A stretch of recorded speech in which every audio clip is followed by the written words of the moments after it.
Hello and welcome back to Cottrello Talks, the topical games podcast featuring your favorite guys from Cottrello Games, minus Austin. Just kidding, Austin's here. I'm hey, here. Austin.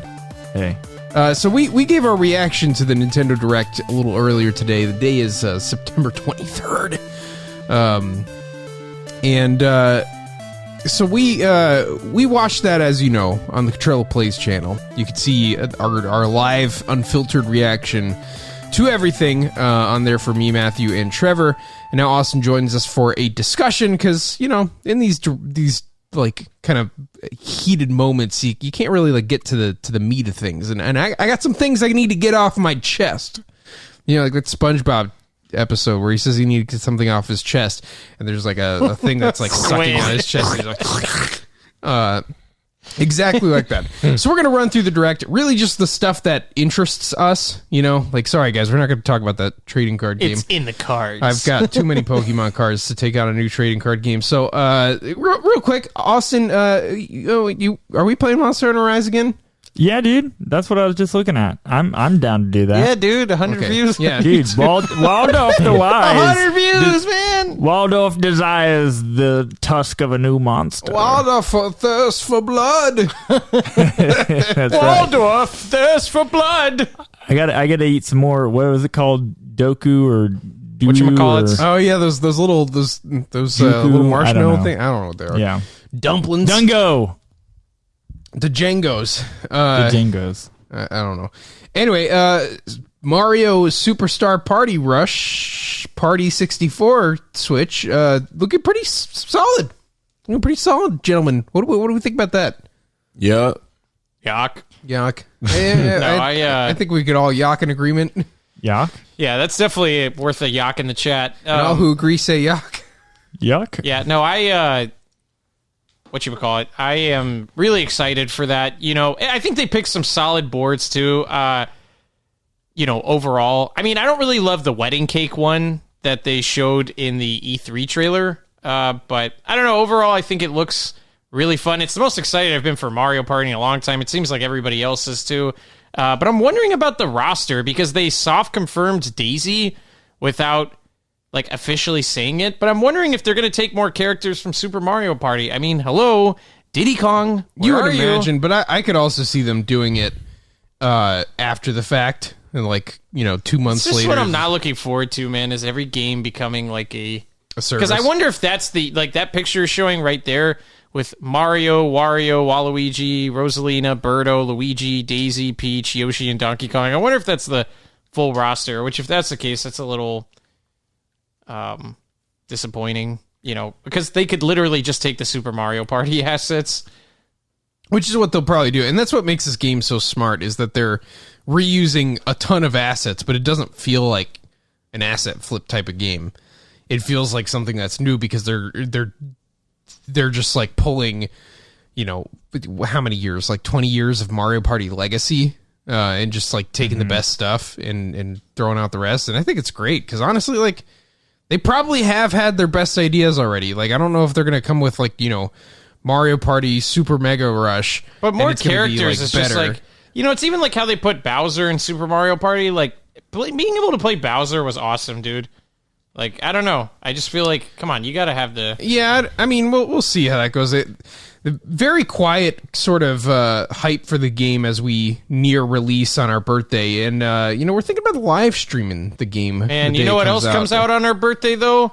Hyrule Warriors expansion pack. Oh, yeah. Nothing says happy birthday like DLC. Michael can't wait to play that Calamity of Age. That's going to be the calamity of his age. I think it's Age of Calamity. Well, it's going to be the calamity of Michael's age, I promise you, if he played that game on his birthday. Yeah, I mean, Happy the game's like fine. It's just like the story So is... play it. The story is... Calamity, man. No, I'm just saying, like, it's fine, but I've already played all the content that they have there. Because I'm going to, like, go into a mob of people, and I'm going to press Y 4 times, then I'm going to press X, and I'm going to see some animation play, and they're all going to... And you're going to see that thrown frame about at 4 frames per right, second. I was about to say, you're going to see that frame rate dip. I mean, Absolutely. Just a chug, my boy. But yeah, it's... Yeah, I mean, that's happening. You know, That's a thing. if you guys weren't disappointed enough from the way that the story happened, they're doing something. A new story, Battle for Kakariko Village. Ooh, a Battle of Gapunga. Fun. They added Purah and Robbie and one more. Wow. And That's I hope it's Tingle. If it's That's- Tingle, I'll buy the game. that's worth $20, Tingle, that's so I funny. guess. I think Tingle, wasn't he a character in one of them, Michael? Didn't they make him a character in I like think the so. 3DS? Yeah, I think he was in the last Hyrule Warriors, which at least that one had like more silly characters. But I mean, it's better than the original Hyrule Warriors, but still like not by much. Anyway, Mr. Sakurai presents the final Super Smash Brothers character. First off, I got to get my theory out there, and I feel like this is one that we share. The reason that they're doing this in a separate presentation instead of in this Nintendo Direct is because the character that is going to end that Fighter's Pass is lame. Oh yeah, that's the first thing I said. I'm like, dude, Yeah. like to me, the fact that they're doing this on a Tuesday at 7 a.m, It's like they're hiding Pacific time and 10 o'clock in the morning Eastern Standard Time on a Tuesday is just like, it's almost asking like, please don't watch this or let this fly under the radar because it's a really lame character. And like Michael was pointing out earlier when we were talking, is that this is exactly the same thing they did with Byleth, which was probably the worst character announcement out of all the DLC thus far. I mean, honestly, I think Byleth was even worse than Pyra and Mithra. At least Pyra and Mithra come from a franchise that only had one character prior, but But I was saying just as a joke, I'm like, man, watch it be another Fire Emblem character. But at this point, the more I think about it, I'm like, would I be surprised? No. But, I really feel like they, and I was talking to you guys about this, this character is being announced on the same day that Nickelodeon All-Stars Brawl comes out. And to me, they're probably thinking like, oh man, like people are going to be hyped for that game, but then they're going to see our DLC announcement and be like, yeah, I'm going to play Smash. But I think it's going to work against them if the character is lame. Because I think if the character is lame, like people like me are going to be like, dude, I'm going to go over and I almost want to play Nickelodeon even more now, if it ends up being like a stupid character. So, Who I think it could definitely backfire on them. Jonesy. I think it's going to be Sakurai himself. I was going to in say game that form. too. That would be cool. That'd be kind of funny. Or like Master Hand, someone that's like Smash specific. Which is like, we can't get much lower than where we've been. Like I cannot think of a less hyped character than like, the girl, the ladies from Xenoblade. Nothing against Xenoblade, it's fine. I mean, honestly, It's that's like, why it's not even surprising I think anymore. we could have done with a Rex Echo, just make him control exactly like Shulk and just change his model a little bit, and call it a day. He uses the power of the Monado as well, or I think he does. I don't know anything about that game, but I feel like that would have been fine. But it's like after that, it's like there's not really anything like what could be worse than that. Yeah, well, that's why I say, like, Byleth to me Hector was from Fire Emblem. I'd be hyped about Hector, but which I don't know. Maybe you could argue that the reason he's doing it this way is because this is how he ended the last pass, and so maybe there's like some thinking there that like, okay, this is just how he wants to end fighter passes. I thought you meant Hector from Coco for a second. I'm like, why would Hector from Coco be in the game? The reason that it ends with this is the same. I think the same reason as last time. We're just like, no one's going to be particularly excited about this. I know that everybody thinks there's too many Fire Emblem games. I've said myself there's too many Fire Emblem characters in this game and promised to lay off it for a while. And I know people aren't going to like this, so I'm going to announce it at the end. Surprise! You paid for a Fire Emblem character. Yeah, I mean, and that's why, money. like, No refunds. I look back on when Sakurai announced the fighter pass and said, buy it, but just trust us that we made good character decisions. And I'm like, man, I'm sorry. He said buy it at your own risk, kind of like which I respect. I don't know, I'd have to go back and look at it. I remember him saying something like trust us and like. Something along those lines. He's saying he doesn't like to sell DLC like that, which, No, I'm talking about in the trailer, the final trailer that they had before Ultimate came out. I remember when they announced that there was going to be a fighter pass, I remember saying something along the lines of, like, trust. And I'm just It's like, probably man, trust us. You want to be careful if you buy this. Yeah, I don't know. I mean, like, just looking back on it, though, man, I'm like, dude, I would not have bought the fighter pass, either of them. If like literally the only character I would have bought was Banjo, like looking back on it, which is just the funniest thing. But I don't know. Yeah, I don't think it's going to be an exciting character. I'm really hoping it's Crash Bandicoot, and it's like it would make so much sense if it was Crash to end that way, but I don't know, man. I'd love to be proven wrong, and I'm still going to be hopeful going into it, but like I said, or like Michael and I are saying, the fact that it's on a Tuesday at a time when most people are either going to be working, or if it's younger people, they're going to be in school. So I'm like, who is able to watch this live? It's a weird time, unless they're. I mean, I guess it's the same time in every country. So 13 hour. Yeah, even in Japan, that's a weird time because like 13 hours later than EST time. That's like it'll be like 11 p.m. there. So it's I don't. Is it really? Is that the time zone difference? Is 13 hours? I believe so. I know it's like it's at least 12. Yes, at 11. You guys should know for all the games you buy early. We've bought a bunch of games from Japan to play them like a little bit early. It's usually I can play them at 11 a.m. So I figure that's midnight in Japan. Yeah. But anyway, let's definitely think that. But if you're interested in our thoughts on who we think should be in the Fighter Pass for this last slot and why, you can go check out a different episode of Cottrello Talks that we did about that very thing. That's how you plug a product, ladies and gentlemen. So yeah, Trevor, you have any thoughts? Any other thoughts about that? What do you think? I don't know if I really have a thought. I think I'm just chilling. I mean, I guess the only rebuttal I'd have is, when they announced the Nintendo Switch, it was on like a Tuesday at 9 a.m. or 10 a.m. too. So, I don't know. Is that really when the first trailer for the Switch came out? It was announced in the morning. Well, sometimes they will choose those dates, but I feel like those are announcements that are more intended for like people like at the Wall Street Journal who are gonna write articles about it and giving them specific access. Whereas like a Nintendo Direct is more of like a fan event, especially these Sakurai events, which I don't want to like. It's like the only people who care are people who have Super Smash Bros. And I don't want to actively play it. I don't want to be overly pouty about it because, like, at the end of the day, it's like it's fine. I've got plenty of other games that I want to play. I'm obsessed with Pokemon Unite at the moment. Like, I haven't even touched Smash in like since Kazuya came out. But there's a reason for that. I mean, imagine if the DLC was cool, man. Sure. But I'm saying, like, I do love these Sakurai Presents events, and I appreciate the type of like tenor that he has in them, even though I think he makes I've only watched silly the Banjo choices for DLC. I mean, they're a good time. He's a good presenter, and I like checked him I like out, getting in the mind of a game developer. Especially like seeing how they developed. Steve was super cool. I think he did a pretty good job. Apparently, his Minecraft server was very impressive. At this point, I'll take what's his name off of Pokemon Snap, the lead character. I'll take whatchamacallit from Pokemon Snap. Todd. Yeah. I mean, it's like he takes pictures and. I mean, not gonna lie, I'm disappointed in the whole thing. I think there's a lot of cool choices, but they just needed more balance. They needed like another character or two that's kind of like Banjo, kind of more of that like cartoony route that Super Smash Bros. Started with. And then it's like, yeah, sure, put a Tekken dude in there, or like put a Soul Calibur guy in, whatever. Like I think that stuff is awesome. And kind of like represents Smash's connection with fighting games.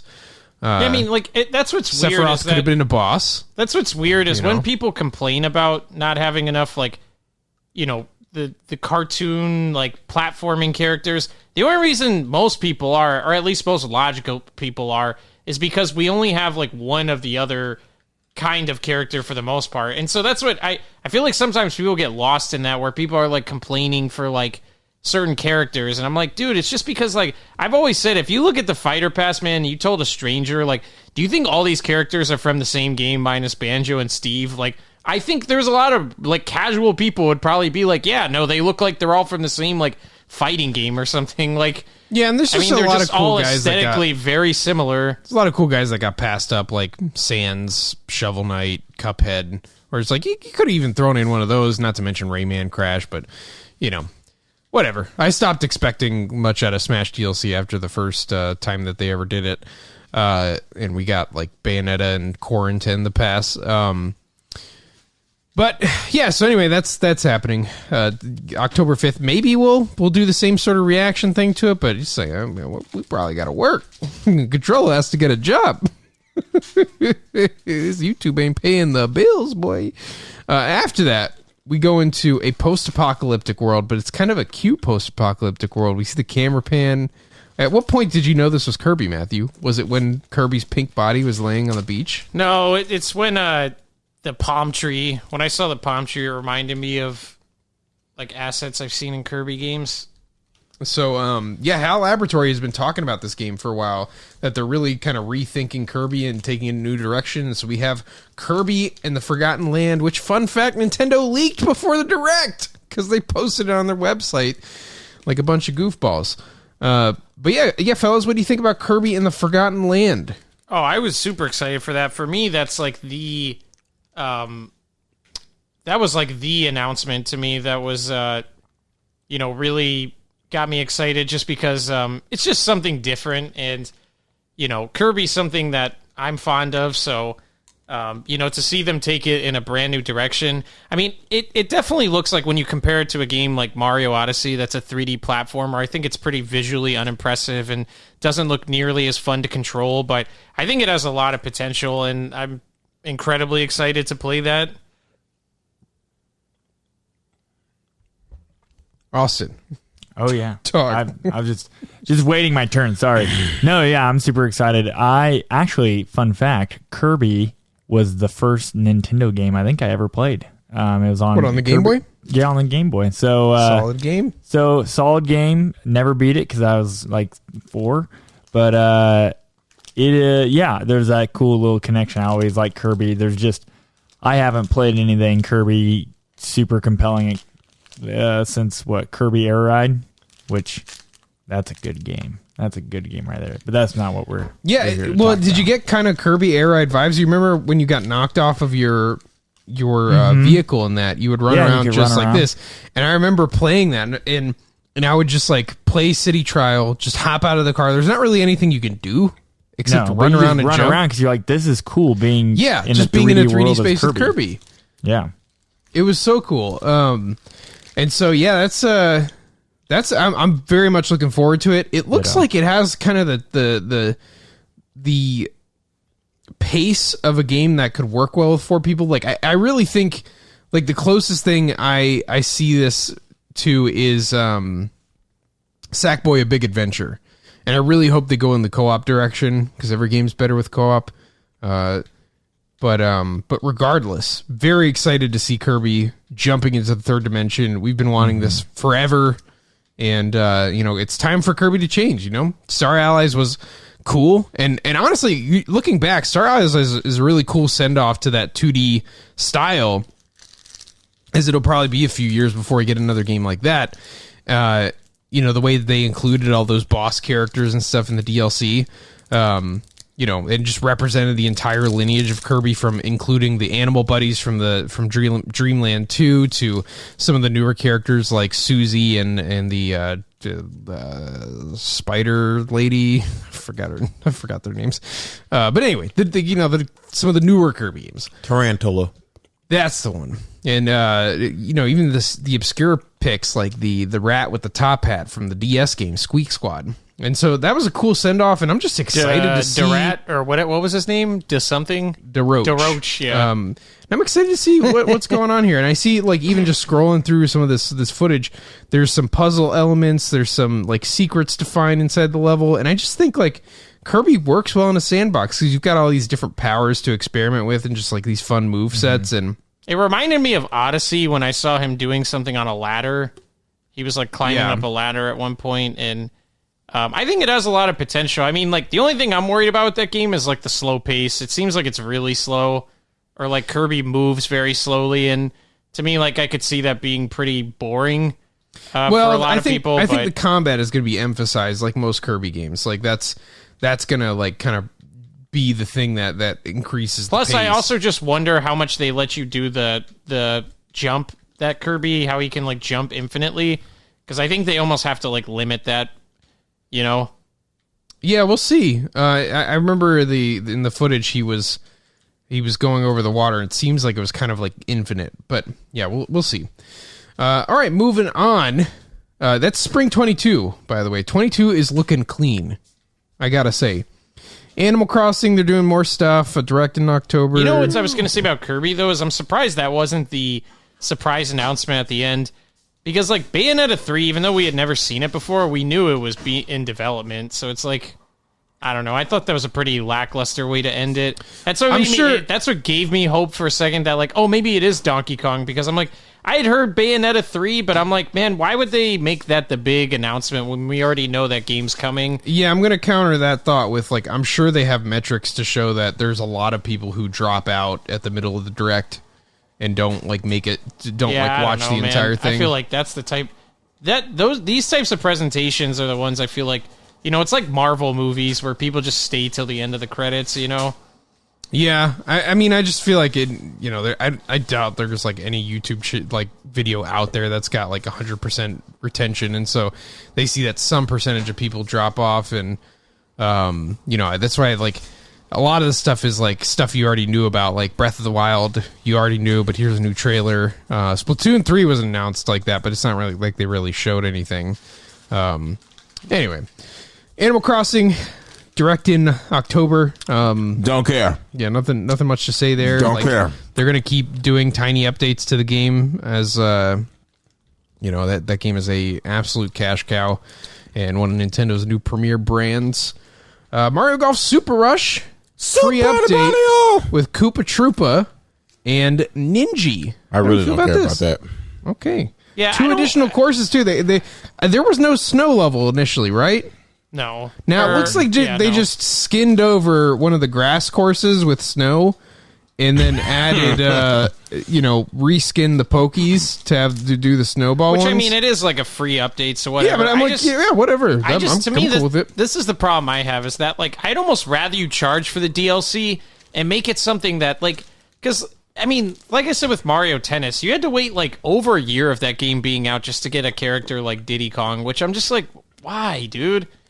I can say personally, I was way done with the game at that point. And, and it's adding Diddy Kong didn't make me go like, oh man, I gotta pick it up. And Diddy Kong's my favorite game character. Yeah, I mean, like it's just, I don't know. I don't really like that strategy because it's the same people who made Mario Tennis too. But I don't know, man. I'm just like, dude, I don't want to wait forever to get these characters. You know, like when they're free updates anyway. I mean, like I get it if the game's just not finished, but I don't know. Especially the characters, like because you have.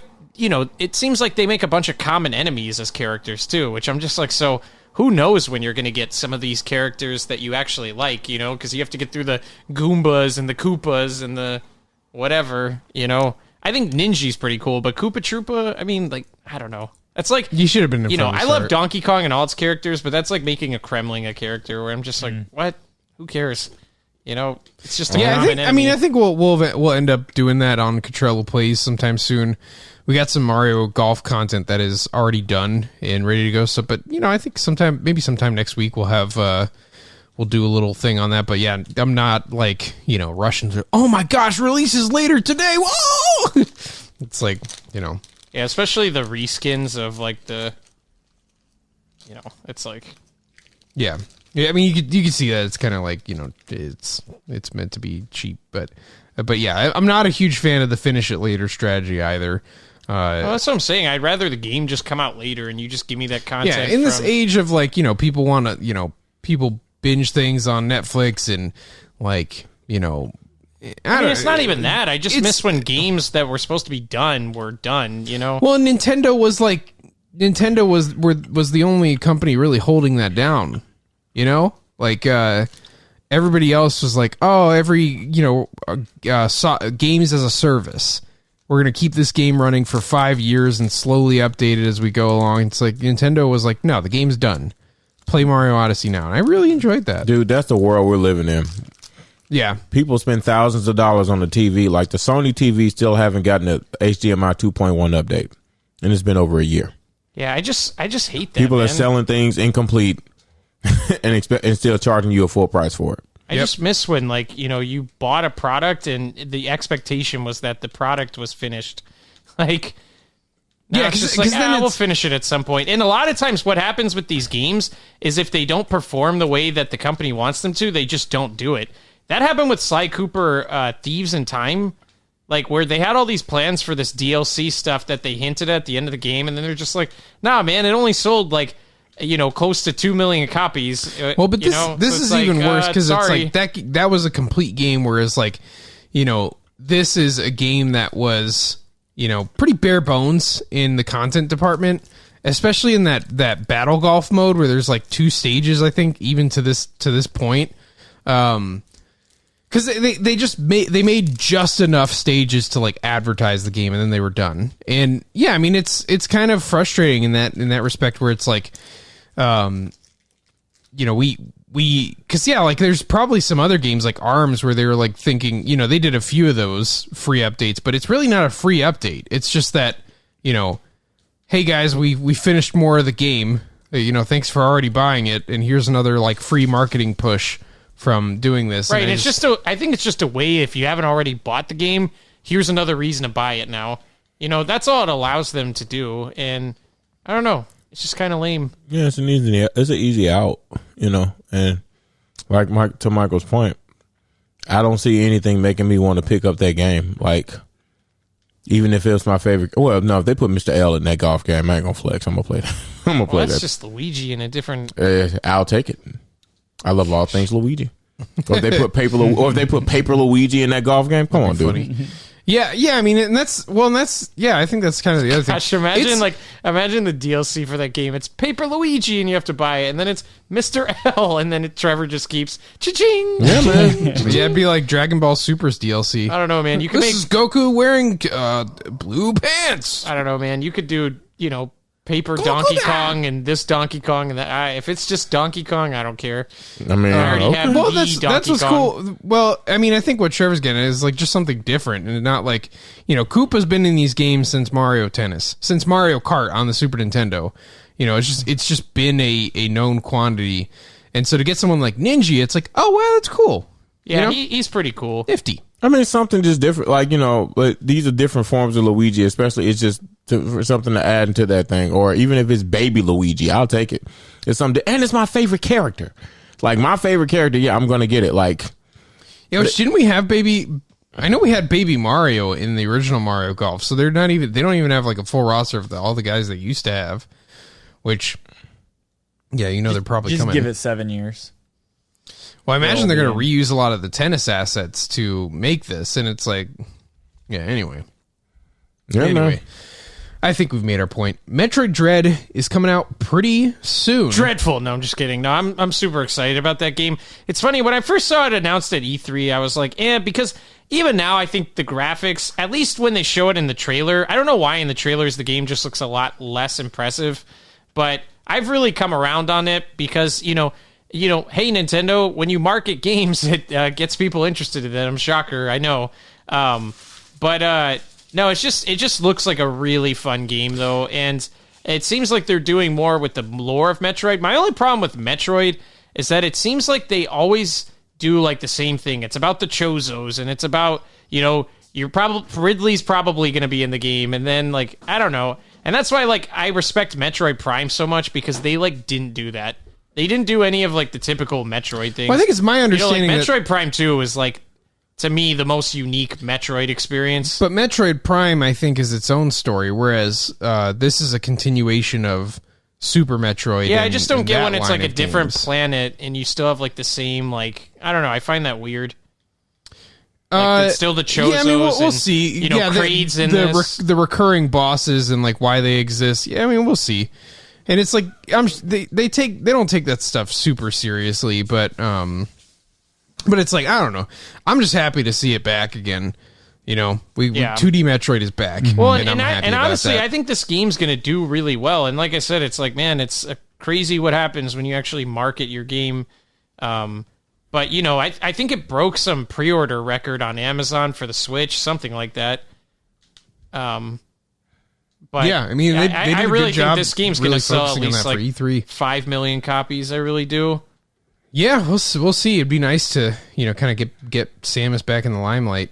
we talk about characters that would be good for like different media adaptations and merchandise. It's like, yeah, Metroid is really like the premier brand for the older Nintendo fan, Yep. Yeah, man. Metroid. It's been a minute for me. I could care less about it, but listen, shout out to y'all. Metroid. Yeah, but it's even if you don't like Metroid, you got to be happy for someone who's finally getting something after like a million years. Yeah, I mean, it's just different. I mean, like, and that's honestly the Nintendo thing. And I know most Nintendo fans, if you just made nothing but Mario and Zelda games for the rest of their lives, there's a large contingency of Nintendo fans that would be really happy with that. I'm not one of those people, man. Like, I just like things. And I that love are Zelda. Don't get me different. twisted. Yeah, it's just like, but dude, I love chicken sandwiches, but I don't want to eat them 24/7. Yeah, you don't need a salad with just like lots of ranch. No, facts. Just a bowl of ranch. To this day, I've still yet to play Breath of the Wild. I'm gonna play it eventually, but and the reason why is because there are a lot of Zelda games, my guy. So I don't know. Like, I don't have time to play all of them. Yeah, he still hasn't played the Wand of Gamelon. Sure, yeah. So he's getting on that on the Philips CDI. Yep. Yuck.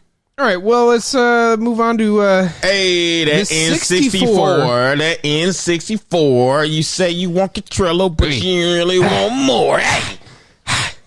I gave it to you. Okay, Michael, you just ruined the whole flow. You ruined the whole decorum, and I don't forgive you for it. But what were you saying, good sir? So we got the Nintendo 64 coming here. Everybody was speculating Game Boy Advance, and I love to see all the leaking people get things wrong. It just always brings a no, my tear mom's to my cousin's eye. sister said, like, okay. Yeah, there's just Game Boy Advance, Game Boy Advance, Game Boy Advance. N64. Well, to be fair, they probably assume that because it's probably even less work than a Nintendo 64. Yeah, I don't know. I think the 64 is easier because you got to think they've already created a program that emulates 64 games via what's it called? Mario 3D All Stars. Like they've already done a lot of the work in like making one of these games work on Switch.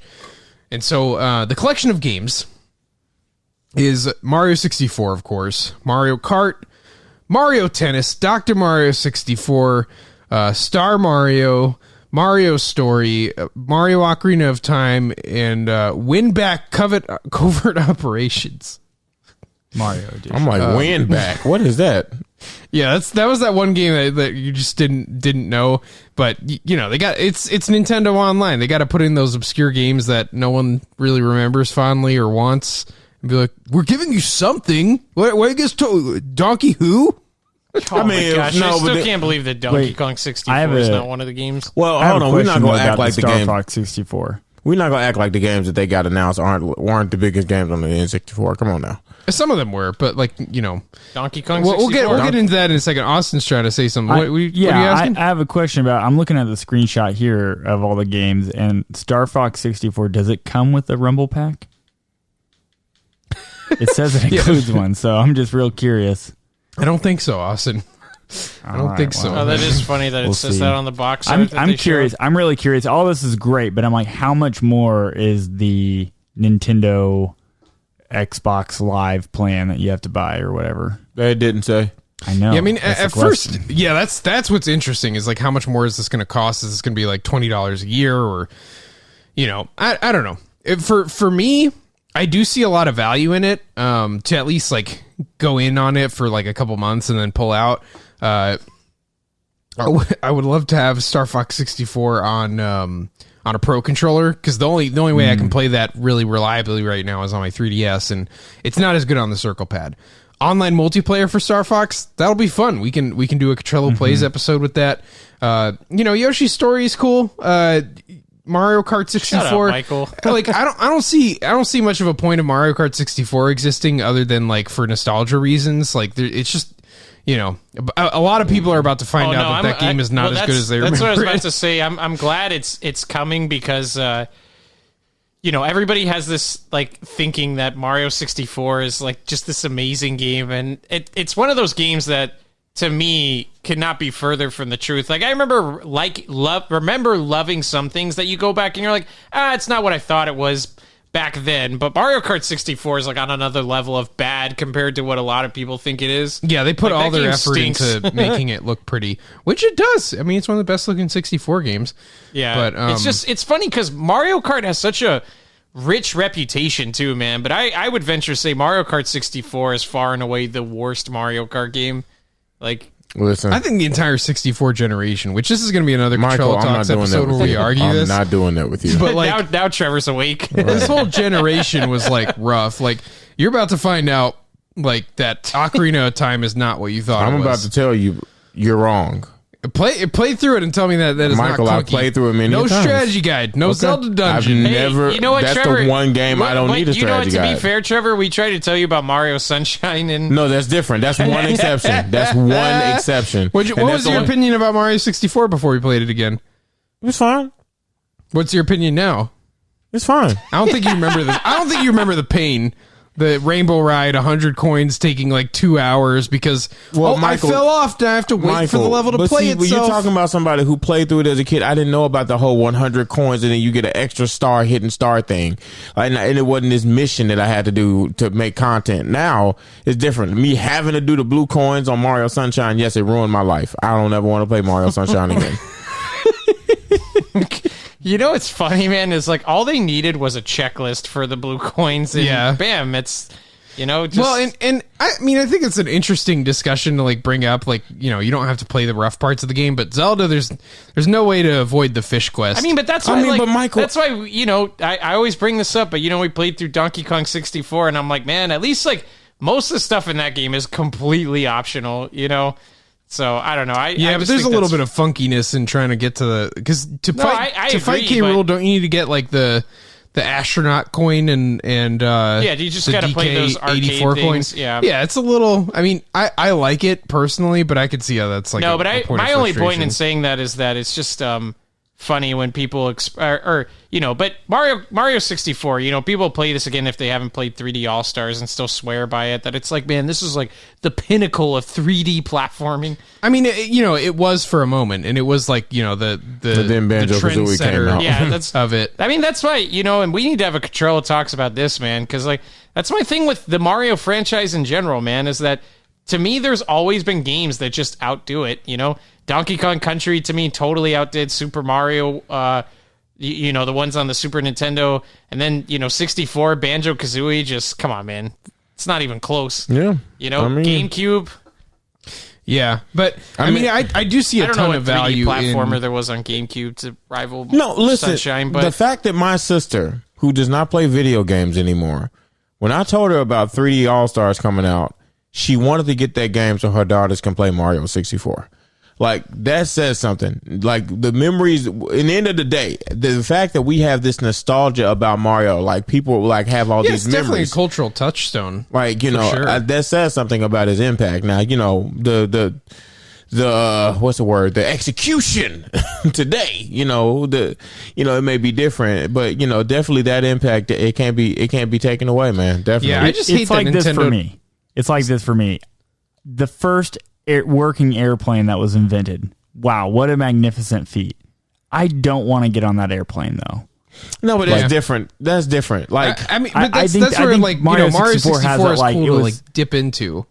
yeah, I just think, though, the only thing with that comparison, though, is that I think there's games that are really old or early on in that genre that are still stand the test of time. Like talking about Donkey Kong Country, that's still a game I can play and absolutely love, even though I've played it like 8 gajillion times, because it's still just a great 2D platformer. Super Mario RPG, Yeah, Super Mario RPG is a good example Well, of but like it's an not- RPG but- game that still holds up. But I get what he's saying is like this was the groundbreaking 3D game. Yeah. Oh, that's the why unproven concept. They were stretching these systems to the limit. Oh, no listen, one knew man. what Hold they on. were I got the doing. perfect example for you guys. That's why when we were playing Shrek 2 and you guys were all like, man, this game. I'm like, yeah, but back then people thought this was more fun. That's why listen, I'm a big defender of the like judge it based on the era it came out in. My thing though is I just hate when people still try to tell you even today that Super Mario 64 is like this amazing 3D platformer, and it's like, dude, that game is rough, man, around the edges. my whole point, of course, my reluctance to Michael and his whole N64 hate, the games that they're showing right now were the biggest displays of N64. If Well, you- they got the best 64 game on there. like straight up, they got the best ones on now. Listen, No, they don't. I'm Yeah, not. they have I'm the not 64 finished. games. No, they got don't. all I'm the not good finished ones. What do you yet. think is the best 64 game? What do you think? I think. Okay, What do you Trevor, think? you finish that. We'll get back to Matt. Blasphemy. Listen. They ain't got to them yet. Okay, this is just a cook up, right? This is just they just getting cooking right now. They're just missing the rare games. You can't talk about N64 without the rare game. Sorry. Now, when Michael ain't talked about it yet. They saying coming soon. Trevor's a man of culture. It's Banjo-Kazooie. Okay. That by itself will make me subscribe. I'm sorry. I'm going to get that expansion pass just to play Banjo-Kazooie on the Yeah. N64 the way it was intended. Yeah, I mean, Well, you're not you're playing But- it on the Switch, but It don't matter. I'm playing it with an N64 controller on Nintendo. you're gonna buy that? Yeah. Oh, Like you're an- like crazy. an- like an You're the idiot. one You- who was like $50. I know, but I said in that same video, look, you know I'm still going to buy it. it'll be a cool keepsake. A wireless N64 controller? Yeah, man. you could definitely keep You can that. keep that sake. sake. You can keep that sake and keep it over there and I never mean, give yeah, it back. I've got a 64 controller. I got a couple of them. I got one too. You used I've it. got enough blisters from memories to not buy another. Yeah, it would be so cool though if they retroactively made that controller work. But it's like we're talking about the Joy-Con No, drift listen, guys here. the 64 thing though, to me, I'm just so glad they have Star Fox 64 because that game's amazing. It's the best 64 and then Yoshi's Story, but That's the one. it's not the best the best It's not 64 the- game, Hey, man. What's we the all know what 64 it game, is, Matthew? Michael. Just say It's it. not Donkey Kong Just say 64. it. No way in a million years. I'm saying Banjo-Kazooie, or I'm saying Diddy Kong Racing. That's me. Oh, I forgot about Hey, Diddy Kong Racing, man. That's Trevor, that's Just a really heads good up, one. Majora's Mask is going Oh, yeah. to. Oh, yeah. It's gonna See, that's what it's I gonna crack up is require that- an expansion pack though, so you might want to hop on eBay. That'd be funny. and- That'd be so funny if they sold an extra thing for the expansion pass games. It's just like the old times. That's why I'm like they already showed called an Ocarina of amiibo. Time, but then they let you know, oh yeah, man, Majora's Mask. But Majora's Mask is a. What? Yeah, I mean, some of the games were huge on 64. Yeah, I mean, so was Donkey Kong 64. I'm pretty sure Donkey Kong 64 Yeah, but, sold better than dude, there- Majora's Mask. It did, but the not by a huge number, but the But I just don't get, man. They always do this with DK, man, where it's like it's like when Super Nintendo was announced. You know what everybody was saying? They're like, "Where is Donkey Kong Country?" Like, Right, it's just right. like- But and that's why when that's that the- was that was announced, kind of the that point, was though. like their biggest Super Nintendo online announcement in terms of like social media engagement. That's the point. You start with Mario, and then you bring the that's why Banjo's The not actual good games That's why out. Banjo's not available day one, because the minute Banjo's available, it's going to create a buzz. The minute F-Zero's available, But I'm saying like they couldn't just announce. that it's coming. I mean, it's coming. I don't. If they got Banjo, there's no Dude, way they're not it going to get took DK. them- It took them. You remember Virtual Console, man? Like it took until the Wii U to finally get a remake of DK64. That was the first time they ever did like a Virtual Console thing for it. So Yeah, well, it seemed. that's mean, what fueled that's what fueled the whole like thing where people thought, oh, it's because Microsoft owns like, and it's like, no, they don't. It's just No, I Nintendo. think- It's just that Nintendo hates Donkey Kong. That's what it is. I think it could also have something to do with how Rare didn't know what was wrong with the game, but they knew that the bugs stopped happening when they put the expansion pack in. It wasn't like a mathematical reason for why that they needed the expansion pack. It's just they noticed that the game was a lot less buggy without it. Is So I that what imagine are you talking about the RAM? The expansion pack, and they never really like knew why exactly it needed that, but it needed that, and so I imagine it could have been tough to emulate. Oh, no one else I'm forgetting. My bad. Or you mean it took effort to emulate, and we know, those Bug fixing a those- 20-year-old game is could probably be No, but pretty tough. I'm making a joke. You know our joke with Nintendo is it's like they only want to port stuff when it's like moving around a ROM file. Yeah, but yeah, and I agree with that, but also I think like the reason they're holding back on Donkey Kong is because they're going to make more of a splash when the new Donkey Kong game is coming out next year. Well, maybe that means it's 3D because Or they're maybe holding not. off on the Or maybe because no they're Donkey holding Kong off game's the coming out.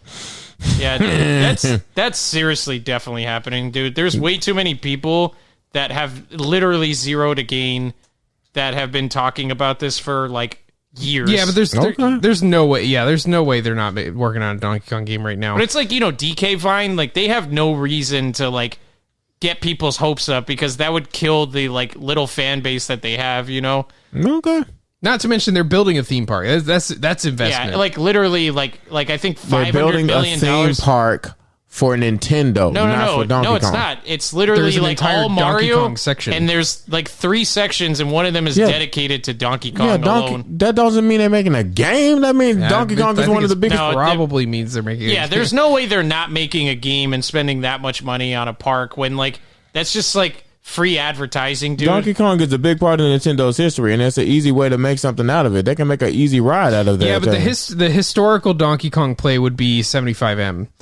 It would be 25M. It would be the 80s Donkey Kong that everybody knows. I mean, that Donkey Kong is more recognizable to pop culture than like, you know, the Donkey Kong Country Donkey Kong. But they went with Donkey Kong Country. Because the thing is, dude, is it's not leakers who are saying Donkey Kong's coming. The leakers got on board when all the people who like have like a spotless track record of just like, you know, reporting things that are true. Like there's even a lot of people that have like inside sources who, when some of the stuff started coming out, they're like, you know, I didn't say anything because I don't like spreading leaks or this or that. But they're like, no, I have heard like serious rumblings that like this is a thing and they're really planning on bringing it back in a big way. And also just seeing the DKs in the Mario movie, which we'll talk about, you know, maybe that can be a segue or something, but like that alone to me confirms that the fact that like Cranky Kong's in there. Miyamoto even says, he's like, even though this is a Mario movie, you know, Donkey Kong's going to be in it, which is his acknowledgement that it's like a separate thing. And I'm like, dude, they didn't even cast Yoshi, but they got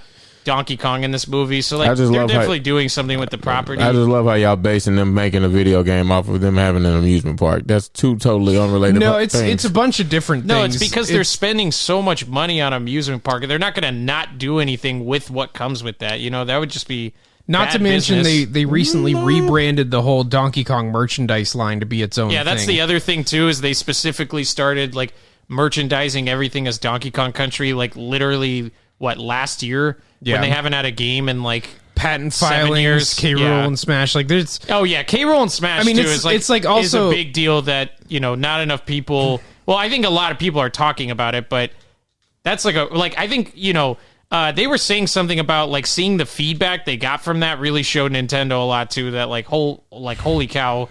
This is like a big deal. If they don't come out with that game next year, I'm officially not listening to any announcance you two have I don't ever know. again. So Nobody knows that the game. timetable. Is that game coming out next year? I'm not sure. We will know about it next year.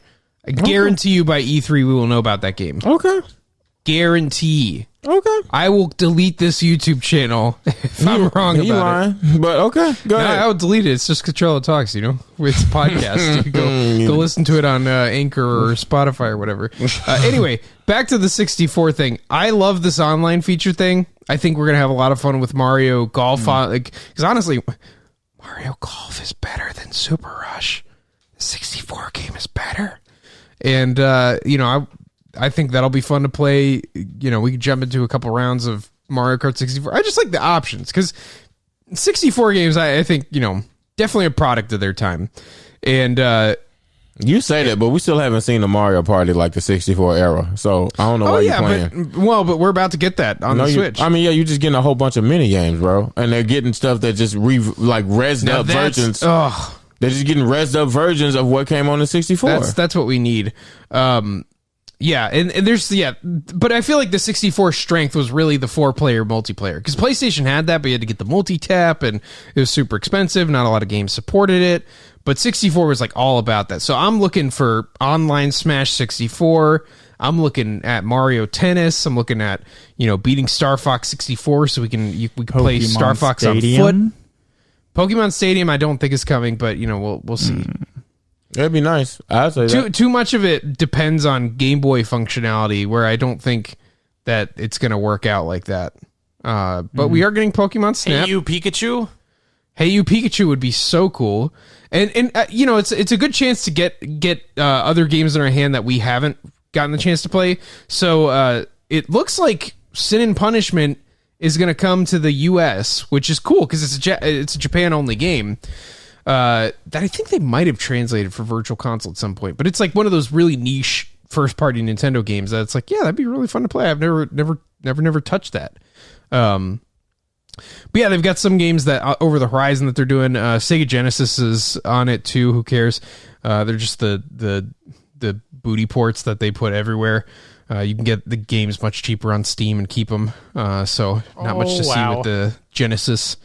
But yeah, F-Zero, Mario Golf, Kirby Crystal Shards, Paper Mario, Banjo-Kazooie. That is some sauce. They're putting all the best stuff on there. And we didn't have to, the question is how long do we have to wait till Banjo comes out? Like, is that a year? Because to Matthew's point, the rollout on the Super Nintendo was it was pretty rough. Yeah, but I'm excited. I'm mostly just looking forward to Mario Tennis, Mario Golf, Mario Party, Smash 64, and then of course Star Fox. But that's a given. Star Fox is the best 64 game. Don't argue with me. I could, but we not. So we'll argue about that later. The controller, $50. I would be very interested in this controller if they fix the analog stick, but see, they could bring Star Fox 64 when they port Star Fox Zero. But. Place your bets. Are they fixing the analog stick, or are they just selling you the exact same thing that they sold 20 years ago, and it's gonna wither? I'm assuming it's gonna be the same thing from 20 years ago, just wireless. I'm sorry. It'd be great if they fixed the analog, but even if it is literally just the same thing but just wireless, I'll buy it. I bet you that they'll sell an amiibo that fixes the analog. It'll be an analog amiibo. Yeah, that'd be the thing to do. Oh, look at that! It's the analog stick amiibo. Cool to get a Sega Genesis control pad too. I mean, that's all this stuff is fun because for people who missed out on it, retro gaming's incredibly expensive to collect on, and so having a modern version of that is pretty cool. All right, moving on. That was a long-winded discussion. They're making a bunch of games that nobody's heard of. Deltarune Chapter 2. I don't care. Bunch of ports. That Hot Deltarune Wheels game looks cool. Hot Wheels Unleashed, my boy. That actually, honestly, kind of looks cool. You customize your own tracks, toy cars. You guys ever play the Hot Wheels game on N64? No, Austin. It was good. It was good. I'm sure it was. And then Miyamoto-san comes out. His hair looks really good in this presentation. It did. It's not lost on me, my guy. Looking good at 65 or however old you are. So talking all about this Mario movie, which I gotta say I'm surprised that we're finding out this way and not in just some Hollywood way. But I like how they're being just kind of forthcoming and honest. Let's talk about the voice actors. Chris Pratt is Mario.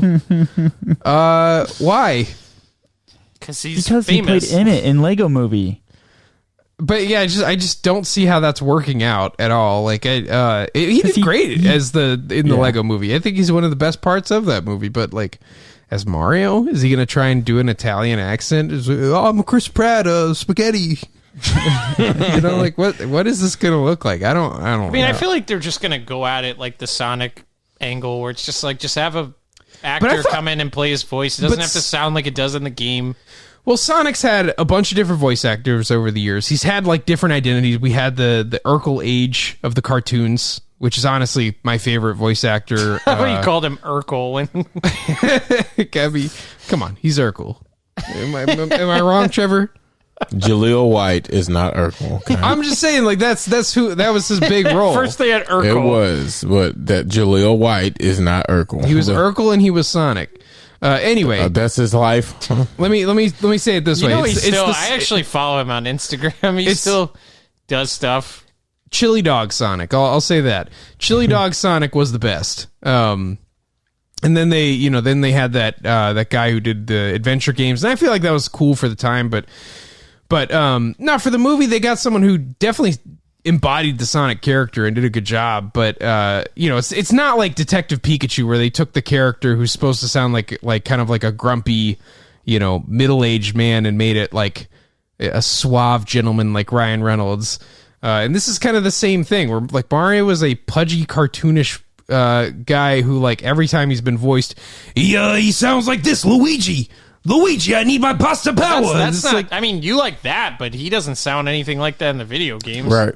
Right, but it's more in line with like what you would think of Mario. Now, maybe Chris Pratt's your opinion. Maybe Chris Pratt's. Well, I mean, that was their opinion when they greenlit the cartoon, and then they had the Mario that was played in 40 years ago. They had the Mario for the live action segments and the cartoons, and so 40 years ago. I'm just saying, like that's what they went with before. So there is a history of Mario sounding like that, and it's like with Sonic, you kind of understand the difference because they changed Sonic from like this fun cartoon character to like, yo, whoa, I'm so cool, man. and it's like, I guess that makes sense. I don't like it. Why did you do the SpongeBob? Not at all, my boy. Do that.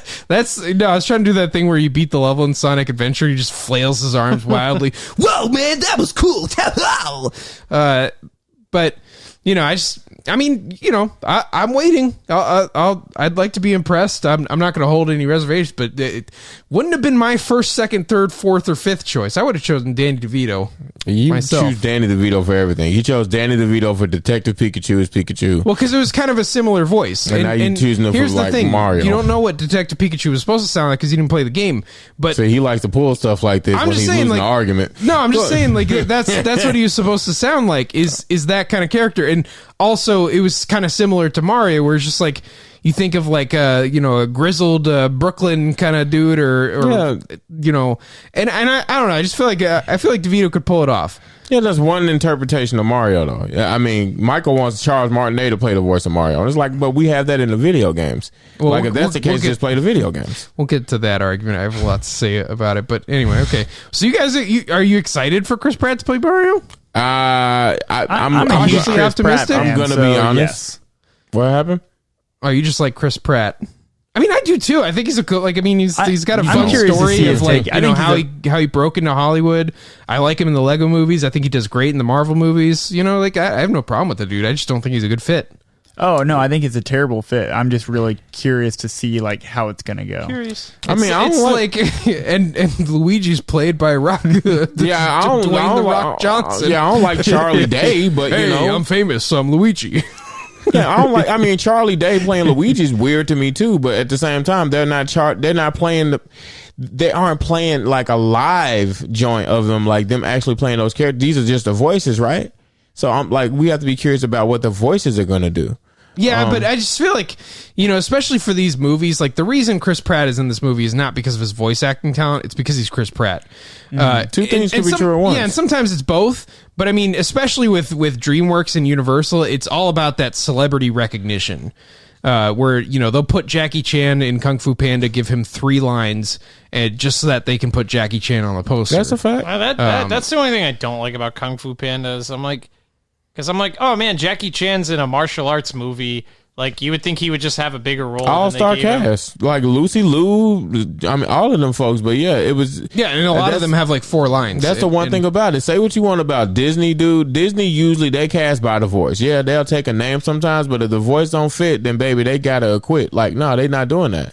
Like, it took me a long time to realize, oh wow, that was Idris Elba that played the seal in Finding Dory. It's about the voice and not somebody's like put on voice either, like their natural voice. Can their natural voice like carry the dialogue and the character arc of this character? But we'll find out when he plays Knuckles. Who's playing Knuckles? Idris Elba. Really? You didn't know that? No, I didn't know that. Isn't that funny? That's so cool. He gonna body that thing. Okay, but no, I mean, so I wouldn't have picked Chris Pratt either, just from his voice. But I mean, he could surprise me. I'd like to see his interpretation. I don't see how him or Charlie Day are going to bring about the Luigi and the Mario that I'm accustomed to, but I'm interested to see how they do it. Yeah. Right now, it just sounds like it's a dude, this is funny film. That's what it sounds like to me. Yeah, well, Charlie Day is a cartoon character in real life, so I feel like he could like I feel like he probably had more of a range than Chris Pratt in terms of like manipulating his voice and doing something crazy with it. Like I think he's gonna do a good job. My problem with it is when I hear those two playing the main two, I don't hear them trying to come at it with some like real like storytelling kind of aspect, it sounds like, oh, this is like I said, a dude. Oh, this is funny kind of thing. When I look at that cast, I'm about to cut ahead of you.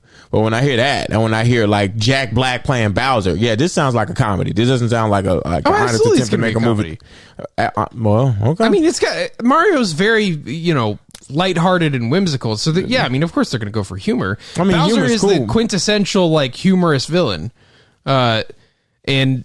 We'll get to that in a second. Anya Taylor-Joy is playing Peach. I don't even know who she is. I didn't either. She's more of a TV actress than a movie actress. As I'm seeing on her IMDb, it's mostly TV stuff. We'll see how that goes. I think Peach will have like 4 lines, or just like, oh, Mario. Charlie Day. When you talk about like Key, like all of these folks, the comedy, it just sounds like they're just trying to go after slapstick humor. I don't think it's gonna be. I don't know. It's like I think they've got a lot of like good like Chris Pratt is very funny. Charlie Day is not only an incredible comedy actor, but an incredible comedy writer. And then Jack Black. I mean, it's Jack Black. So where does that not say like just comedy all over? But I'm saying like slapstick. I feel kind of like it devalues it a little bit. Where I feel like it's gonna be it's just going to be really well. It could be really well done. Either this is going to be a glorious train wreck, or it's going to be a really good movie. When Sonic said that Jim Carrey was playing Dr. Robotnik, I chuckled. Okay, but it was just one Jim Carrey. Imagine Jim Carrey times 5 other people, or the main characters in that thing. Yeah, which like in Dr. Robotnik is a very silly character, especially if you're going more classic Sonic over Sonic character. Adventure. But we didn't say we talking about most of the cast, with the exception of Anya Taylor. Everybody over there is like funny. Yeah, I just I don't know what other direction you'd take a Mario movie in. It's just like, but Mario. Well, I'm not. We gotta stop the bomb. Well, I mean, but John Leguizamo. I'm not gonna make it. John Leguizamo and Bob. You know what I'm saying? They weren't. Bob Hoskins. They weren't. They. You know what I'm saying? They. John Leguizamo knew how to be funny, but at the same time, he was an actor first.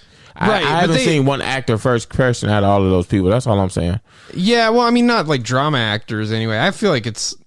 Well, you talked about voice talent. I mean, you just used Charles Martinet, but there's more than just Charles Martinet when it comes to voice acting. You know what I'm saying? They could have had anybody in the voice acting hemisphere play some of those characters. Yeah, sure. Instead of just I'm very excited for Jack Black as Bowser. He's hilarious. I think Jack Black like. Yeah, but we destroys everything. I'm talking about putting bias to the side. Like, yeah, Jack Black is amazing. We all love Jack Black. We laugh about his stuff today. But when I'm talking about all of that, and it's like the Sephiroth announcement to me, like with Super Smash Brothers. Sephiroth a cool character, yeah. But right now we've had 5 other characters that are like Sephiroth. Like when I hear these actors, like all of them kind of fit in that same realm in that hemisphere of like. Yeah, I guess I'm like, which actor would have been like, oh yeah, I'm really excited about this. Like what, like you looking for like Leonardo Robert De Niro or something? You trying to like devalue what I'm saying now by saying somebody who's not some slapstick funny. What would kind of like what sort of actor would excite you? I don't know. Like say if they put like you said voice actors, okay. Like what if they did get a Sean Schimmel? What if they did get what's my guy's name? Johnny Young Bosch. You know what I'm saying? What if they did get one of these OG voice actors up in the game? What if they did get Steve Blum? Because they're Universal / Illumination, and no unfamous people allowed. But yeah, I mean it's gonna like. The Toad role, I'm like, I don't know how you do that without something like this. It's like, and maybe my man has that tone. He's not, or that range. But he's not, Michael. That's my point. But like his Toad just could be like, hey, I'm Toad. Correct.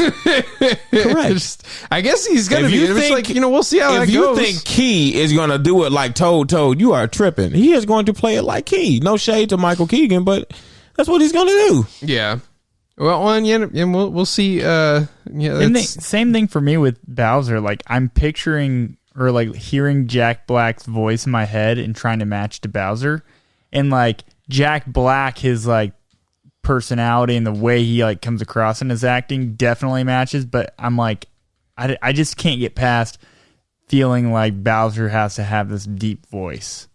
Yeah, and I mean that's kind of how I feel too. But it's just like I feel like he has that range that he's gonna figure it out. I just picture Bowser with a guitar and he's like, "In the end of time, there was a man," and just like Jack Black, School of Rock just go off on. It's gonna be musical. You know, it's gonna be musical. Okay, like for example, like the voice of Bowser's, like, and no shade to Jack Black. Jack Black is gonna body it, right?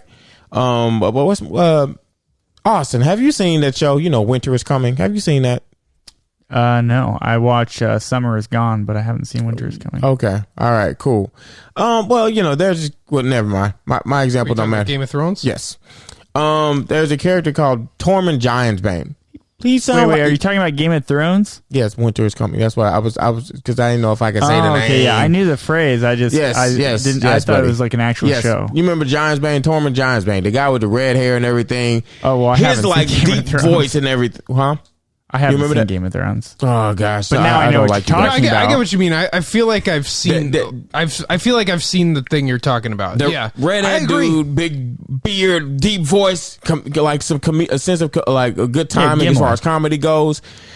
Cool. That like somebody who has a core foundation of like, all right, listen, I can hit this villain side and I can also hit that humor side. I feel like Jack Black is gonna make that thing just straight funny. He ain't gonna be no villain. Well, I mean, you know, but It's gonna be funny. Bowser, that is Bowser, which I you know, like Bowser knows how to bring like we really gonna act like he don't know how to be a villain. yes, because if you haven't played a Mario game in the last like 10 years, I could see how you come with that. You know, seeing games like 64 and Galaxy, it seems like a little more serious. But like, look at him in Odyssey. You know, you go look at the boss the last battle in that game. He's in the same outfit that he starts in.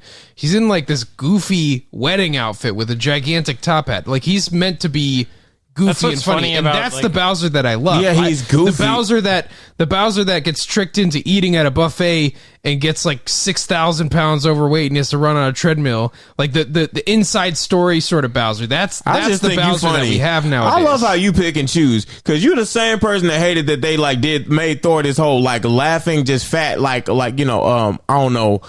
Stereotype in the last movie, but meanwhile now you want Bowser to be this like funny just villain. I don't get it. That's who Bowser's been for like 10 years. Michael, okay, you know. I'm just saying like you haven't played Odyssey. Like that's who Bowser's been for. That's for one years. game. What are we talking about?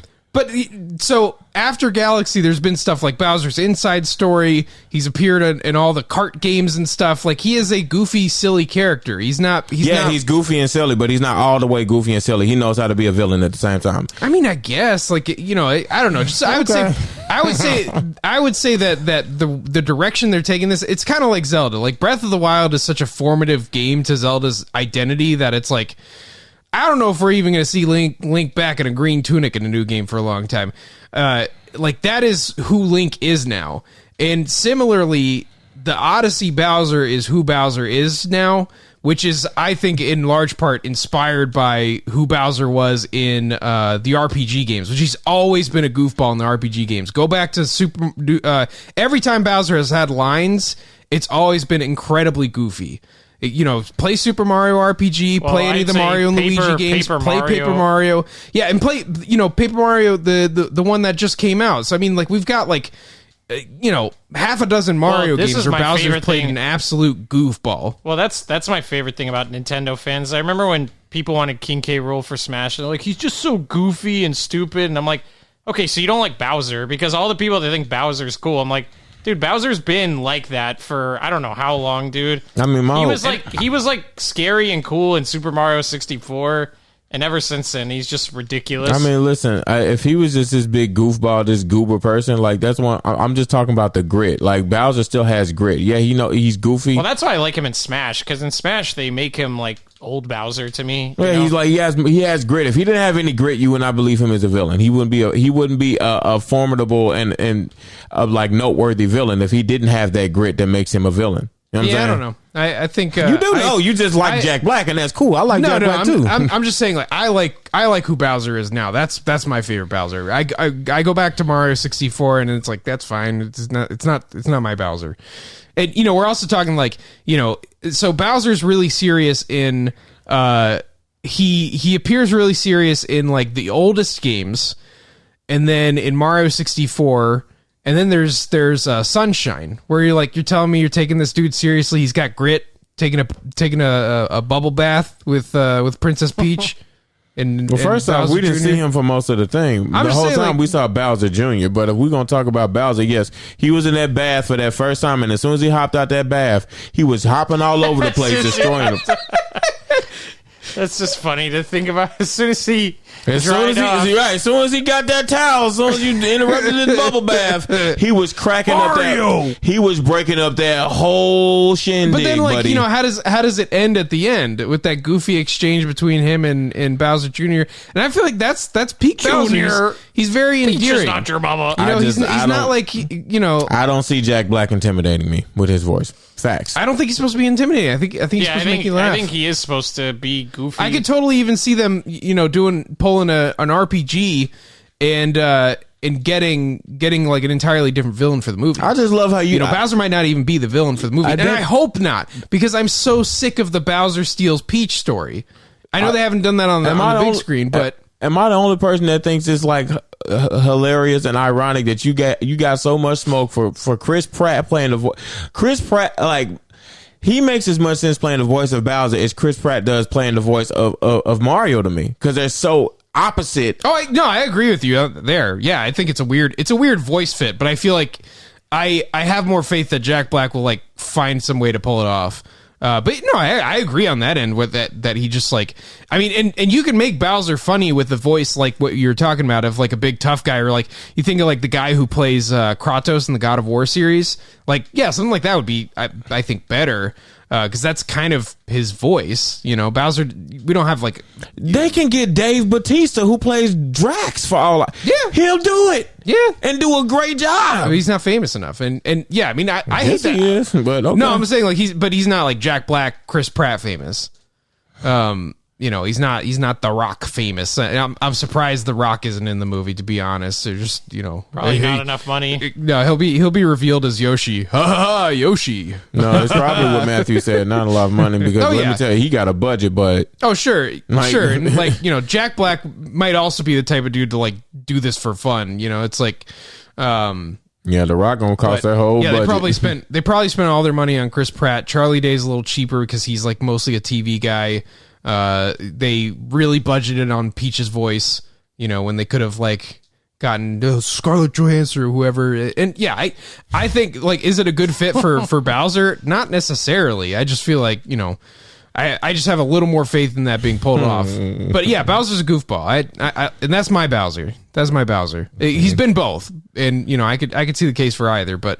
My Bowser's a goofy dad, the quintessential. Okay, now when that movie is trash, I want you to give me all of this. Dapper hair. Look, man, we already had hyper intense Bowser in the Mario movie, and you know, if you want that one, go watch that. When that movie is trash, I want you to remember everything you're saying today. You know, this is my Bowser, my Bowser, my Bowser. Well, I don't think the movie being bad or good hinges on Bowser being goofy or not. Okay. You know, it's like I don't think anyone's going into that movie just like, I want Bowser to scare me. I want him to like stab someone. It's just like, I don't know. It's just not what I think anybody's looking for in this game. You know, it's honestly, they're probably going for the same vibe as Paw Patrol. You know, like, was the Paw Patrol movie like... You think we want to go see a Paw Patrol Mario movie? Really? No, but I mean, I doubt you're the target audience. I mean, they're just targeting every excuse. You're not the target audience. You haven't seen you haven't played a Mario game in 10 years. You don't brush your teeth at night. What else, Michael? I'm just saying, like, I think, like, I don't expect much from this movie. Absolutely. Like, I half expect it to be a train wreck. I would not surprise me at all, but I don't think that hinges on like Bowser being silly, and I don't think that I don't think that a goofy villain is necessarily a bad thing. I mean, you know, they do that in the Marvel movies all the time. And I think, like, you know, some of those more comedy heavy movies like Guardians or Thor Ragnarok are some of the more enjoyable ones in my estimation. Yeah, but you're talking about movies where the villain, like, we want to talk about the villains of both of those movies that we're talking about. The villains of those movies were like villains. In the end of the day, they had a goofy side that made you I'm laugh. sure there will be but you some saw the scene where grit. Bowser's blowing fire and he's being a big meanie, but after that he's going to be a goofball. Please, he's gonna stand there smiling, fart, and then Oh yeah. Well, Jack Black. I think the chances of a fart joke being in the movie are quite high. I mean, like, Yeah, I like I could've said, told you that. this is coming off a wave, and I compare Paw Patrol because, like, yeah, that's probably what they're going for with this, or like the SpongeBob movie, where it's just like, it's cute to look at for the kids, and the parents are, oh man, Chris Pratt's in this movie. He's the guy from the Star Wars. Hey, listen, we've talked enough about Bowser. Let's talk about, hi, I'm Donkey Kong. Yeah, that I have no idea how this is going to work. Listen, don't hate. I mean, I'm not. Yeah, it's. Yeah, I mean, you hate it. If you Don't had pick to and give choose. Donkey Kong a voice, and you weren't going to make it that soothing, buttery voice of him in the cartoons, Soothing, buttery But see, voice. you see, I get like your that Mario Donkey example. Kong voice is awesome. Hold on, From the Mike, cartoons. hold on. You can't use, like, I get your Mario example of, like, maybe the voice not being fitting. I don't get the Donkey Kong one because, first of all, you think that show's not very good. It's just a meme. But also, like, that voice, or that show was ridiculous. And especially Donkey Kong's voice was ridiculous. I don't know. I think it worked. You sure I'm not some kind of monkey? Like that's your idea of how Now, Donkey... did he- you know what? They should have gone for the Donkey Kong, cool. Yeah, Okay. well, but it sounds like they're going to go for something like that with Seth Rogen. I mean, he's one of the better fits among it. Oh, Like, he's probably, to me, the best fit. Yeah, I think I'd agree with that. But You got any golden bananas? is it also just It's gonna be supremely so funny funny. that my favorite thing is, like, the Seth Rogen laugh has been a TikTok meme for a while, and now they're just adding it to Donkey Kong footage, and I'm here for it. Banana Slimmer. I hope Diddy Kong's in it too, since Cranky Kong is. Which to me, that's the juicy part of all this, though. Man, is that Oh yeah, Cranky a Kong's lot in of it? Donkey Kong in this. Oh, that would be funny. What if Steve Carell is the voice of Diddy? Also, the Spike Austin character, laughed. I want to say that's from either that's a That's the deep cut green to like guy. the 80s. No, the Spike that's in this movie. But yeah, Cranky Kong's in the movie. He's fun. See- Spoiler alert: Diddy Kong's not gonna be in the movie. Diddy Kong's gonna be in the sequel. They're gonna tease it at the end, just like they did with Tails and Knuckles in the Sonic movie. Some people think because it's Donkey Kong and Cranky Kong, this might be like an origin story of like Mario. Yeah, very much could be. Because Mario or Donkey Kong's not in a Mario game in the arcade. It's Mario's in a Donkey Kong game. That game's Donkey Kong.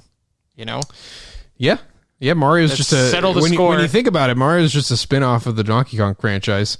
Well, that's the what are That's the woke take. Yeah. I mean, honestly, that's The what big most brain take. that's what most people say. Austin, what are your thoughts before we move on? We've been beating this dead horse. Oh man, I just when I was watching it live, I just laughed so hard during all of this. That was basically it. That sums up my reaction. Oh, so your dreams came true. Say less, man. Say less. Okay, so yeah, I have something to report. Yeah, there is definitely going to be some origin story type of stuff here because they've got the character from Wrecking Crew, which was an 1985 game. That's they've like called out that character as Hey, having Michael, a voice. just watch the movie. How about that? No, I'm just saying that like Which character there's is that? That's he- Spike. yeah. Oh, I was thinking Spike was the green guy who throws the hammers. No, look Or out not the icon. hammers. It's a man with a mustache. And No, a- I see it now, but forking I'm saying like then that I Yeah. was thinking it was that guy who's in Mario different Tennis Spike. This and- is Foreman Spike. Is Wreck-It Ralph gonna be in this movie? I'm gonna wreck it. He might make a cameo, but no, no, probably not because Disney's not producing the movie. Disney would be salty about that. They're not gonna let them cameo Wreck-It Ralph. But he was in Sega All Stars Racing, so you got that. Sonic, man, Ralph, you gotta check your Wi-Fi connection. That's so funny. But no, yeah. So I mean, there's a lot of interesting pieces, and I bring that up just to say, like, I don't really know what to expect this movie. What I expected was honest to goodness, just Minions. You expected just like a you literal expected Minions. Yeah, I expected I expected the Toads to be like Minions, and for the story to be literally ripped out of New Super Mario Bros. That Miyamoto would been like, stories are dumb. It, you know, like he's done so many times where like they had this like complex plot for Galaxy 2, and they're like, no. Stories are stupid, so stop doing that. And they took away the story from Galaxy 2. Like, this is the same guy who's consulting on this movie. So yeah, I kind of expected it to be like more of a train wreck than it is. But this is very interesting because I did not expect Donkey Kong. I expected Donkey Kong as like some side movie that they did later on. Certainly did not expect Cranky, and then it's Spike. That's a deep cut, my boys. That's what they're talking about. How they're going to talk about how Cranky Kong was the original Donkey Kong. I think they're going to put that in the official lore, in the canon, as they say. I wonder if it's already official. Because the dude who I blank on his name, who originally voiced Mario, they said he's going to cameo, right? Charles Martinet. All right, so we got to talk about this. Maybe he's going to be Mario in the very beginning, and Chris Pratt is going to be his Mario son. Maybe it's like that Spider-Man movie coming out where you're going to have Mario and alternate into the dimension Mario-verse. Yeah. Yeah, well, I think they said Charles Martinet is going to play some like random characters. I just don't get that. Like he is Mario. Just like the original Hulk. Just like that one guy Sonic. But the original nobody Hulk cares that he didn't play him in the movie. The original Hulk was Hulk. Guess what? He wasn't playing Hulk in the movie. He just helped out with some of the voices. So, what's your point? Well, I mean, there's Bruce Banner and there's the Hulk, but I don't know. I just I don't get that. It's this weird thing where it's just like, no, this is like a instead of like a cartoon that runs 30 minutes, this is a movie that like they replaced some of the actors of Paw Patrol. Why does Kim Kardashian need to be in the Paw Patrol movie? Like, she has no value for the little kitties in the movie, and they replaced some of the actors. It's just like, dude, your primary demographic for Paw Patrol is 3-year-olds. They're not gonna be like, oh, what celebrities are in this movie? Guess what, Michael? She is going to bring seats to that movie. Sure, and so I'm like, yeah, put him in, but like, you know, do you need Chris Pratt? Yeah. Do you need Chris Pratt as Mario, or could you just put Chris Pratt as some other role? No, we need money. I mean, we're talking about the guy who not only crafted the identity of Mario and who we know who he is today, but also Luigi, Wario, Waluigi. Like, so much of Mario is Charles Martinet just riffing because Nintendo gave him no directions. Cool. His career started by being in an E3 booth and like answering people's questions in the character of Mario. So much of like the Mario lore and his relationship to Luigi and all that stuff just like stem from his work. And they're like, I just feel like they always do this. Like I said, that's why. Oh yeah, yeah. I mean, Sonic's voice actor, who's now has been doing it for the last like over 15 years. I feel like, or close to. You know, it's like he's been doing it. I think since like 2006 or 7, because he did the Sonic 06 game. You know, so I'm like, I don't know. That's just kind of what they always do. Yeah, but it's like if they did to do movies. It's like if they did a Hollywood. You know, because they don't do this in other, you know, they don't do this in Japan really, or like, you know, when they do a Dragon Ball movie, they don't like go find, you know. But think of it, if they did an animated Dragon Ball Z movie that was like 3D animation or something, it's not going to be Sean Schimmel. Yeah, if it was made by like Universal Studios or whoever, I mean, I agree with that. I do now, but I think Goku would be a little different because that comes from a show that has like full dialogue and acting, and like Mario is just Mario. Listen, but Charles Martinet's done so much more than that before. It's just like that's the direction now. I know. But Michael, the thing about it is, some people don't want to see the same interpretation, bro. Like, and the thing, like, I just, you know, with Charles Martinet, yeah, is he talented? Is he OG, triple OG? Cool, but guess what? Like, I mean, when it comes to doing these things, they are trying to fill seats. And yes, get a name recognition. They did not need to cast Vin Diesel as the voice of Groot, who only has 3 words. But it's Vin Diesel. Yeah, that's going down as the dumbest thing that's ever happened Vin Diesel. In the movie. It's Vin Diesel, that's why. It's not Vin Diesel. It's Vin Diesel. No, he's 3 talking words. He's talking about that's I'm just saying, name is but, yeah. And that's just what's so like, you know, and I've been conned on that before where I'm like, oh cool, Jackie Chan's in this movie. He says like, you know, 3 words like, hey Paul. Yeah, it's like Hey, man. there it is. Thank you so much. I feel like it's like kind of false advertising. Hey man, honestly, listen, it's Vin Diesel. He is. It's marketability, man, and it's show business, and that's the operative word in it. And unfortunately, we can have you on as a consultant. I guarantee Sean Schimmer wouldn't be the lead character in that movie, but he would be a consultant all over that Dragon Ball Z movie. Facts, because it's still Sean Schimmer. You know, that was probably a bad comp because I feel like they actually probably would cast those guys if they did a 3D animation movie or something like that. But I just feel like Mario, what they've asked Charles Martinet to do with Mario is not anything close to like what they're going to ask Chris Pratt to do, you know, is kind of the way I look at it. And also just, it's more so just like a headline type of thing. Yeah, they ain't going to want him to go Mario Wahoo, Mario Wahoo, Mario Wahoo. No, you got to actually speak, bro. Well, and we don't know if Charles Martin. Okay. What else have we heard him do? I'll show you a video of the early stuff that he did. He always had that in him, but they just, the direction was like, don't do anything, you know, just go Wahoo. And they like went more progressively in that direction. Thank you so much for playing my game as they went on. But no, like he had some sass in the E3 booth. I'm just saying, and I don't know. I just feel I honestly do feel like voice actors would do a better job than some of these actors. That's a whole nother thing. But you gotta be concise in your argument, because one minute you making an argument for Jack Black, and another minute you saying I'm no. not making an argument for Jack Black. I agree with you. I agree that they could have gotten like a better voice actor. I just think, you know, I'm excited about whatever he does, and I think that I have a suspicion that he'll do a good job. But yeah, I entirely agree that it's the same thing. And that it's like entirely unnecessary. Yeah, it's a movie they're making. Like when I look at that cast, all of them people, with the exception of maybe a couple, and that's only because I don't know their work. All of those people are comedic actors. Facts. Like, yeah, I just feel like, you know, it's like, was Harry Potter a bad movie because they didn't get hyper famous people to play all the kids? It's different. It's an origin story about kids. Well, but I'm just saying, like, you know, it's like.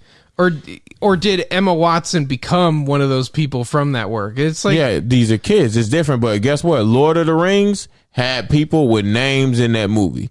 Not all of them were like stars, but they had a name. They had a running. They had a following. Well, there was also a lot of up and coming, like Orlando Bloom. Yeah. That's what I said. I said some. Not all of them. Like Sean Bean, we didn't know Sean Bean name like that, but we knew him. We seen him somewhere before. He said Harry Potter. Like all of those kids was new, but that's because they knew they were going to grow with them for the next 10 years. I'd also say that like Wallace and Gromit has had no problem filling seats. It's different with like animation. the same voice actors. Different animation.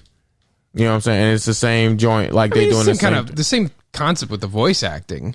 It's just the animation medium is different. I don't think it being computer generated is. If they had anybody else besides Tom Hanks playing Toy Story, people would have a riot, because we are accustomed to Tom Hanks playing. Oh, sure, yeah. The at this voice. Point. You know what I'm saying? Like, so, yeah, but yeah, I mean, it's like the same concept where like Tom Hanks isn't famous anymore, and they're like, oh, what about Dwayne the Rock Johnson? And that's different. But if they made a Toy Story movie, Tom Hanks ain't playing. He ain't playing the voice. He ain't playing it. Like if they made a live animation, because he's done.